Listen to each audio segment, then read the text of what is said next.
Now, like most boxing fans right now, you will know too well, boxing tends to disappoint you more often than not with its fight announcements. And I think the big fight we all thought could happen this year was, of course, Errol Spence versus Terence Crawford. But as we know, boxing never fails to disappoint you. And due to a breakdown of the egos of the fighters, promoters, management teams, you name it, when there's so much money involved in a fight of this magnitude, there's always going to be problems with the negotiations. It does remind me a little bit of Mayweather versus Pacquiao, which went on for years before it was finally made, and as we all know, they were way past their best. But coming back to talk about Terence Crawford, he has instead decided to face the Russian, David Avanesyan, which a lot of people will of course be raising their eyebrows over, but for me, as much as I think Crawford should win, David Avanesyan is a very dangerous fighter. A guy who I think Crawford really can't afford to take the eye off the ball for this one. A lot of people have been quick to discredit the Russian, as he of course did lose to the Mean Machine, who Crawford defeated. However, he got hit with a good punch in that fight, just like anyone can. Hey, even Crawford went down once against him. Having watched Avanesyan for a while now since the fight, he's made some great improvements, most notably knocking out the once highly rated Josh Kelly and the tough Spanish fighter Lajaraga, while he also has a keynote victory over an older Sugar Shane Mosley. But for me, he has an extremely exciting, underrated style, which I'll get into now. Avanesyan mainly fights at a very intense, high-pressure pace, while opting to use his high guard and a similar kind of peekaboo-like approach to block and parry the punches on his gloves, while he also likes to roll and duck while he's coming into range to dodge punches with the guard. The high guard is also used to protect the majority of his head, but leaves a gap in the middle of his guard so he can still see the punches thrown at him.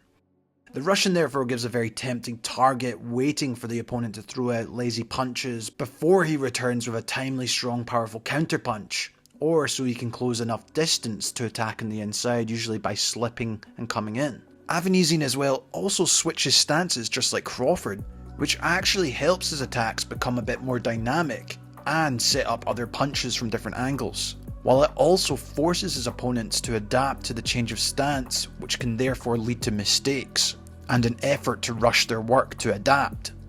I would actually say Avanesyan is a combination of a pressure fighter, a swarmer, and a puncher, especially when you consider he's got 6 knockout wins since his defeat. But he is a lot more versatile than just walking you down. He'll look to use things like foot feints, upper body feints to create more hesitation, while he also close you down to the point where you are in the ropes or the corner and have to trade on the inside. Once he gets you there, he has great variation on the inside. He'll try different things. He'll look to throw punches to the body, angled uppercuts, or overhand punches. But for me, it's his timing and anticipation that impresses me the most, as he's able to just get you at the right moment.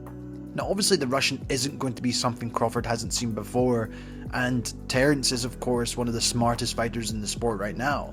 However, I wouldn't be surprised if we do see a close fight in the first 6 rounds, with Avanesyan trying to put pressure on in early to mid rounds before Crawford figures him out.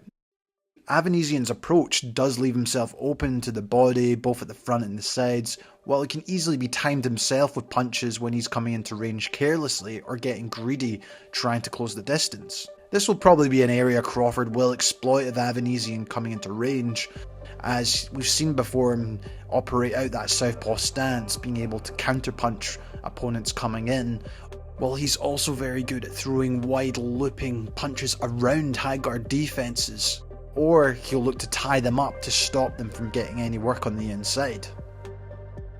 But for me, it's just the fact Avanesyan has just been that little bit more active recently, and I do think that will do him well.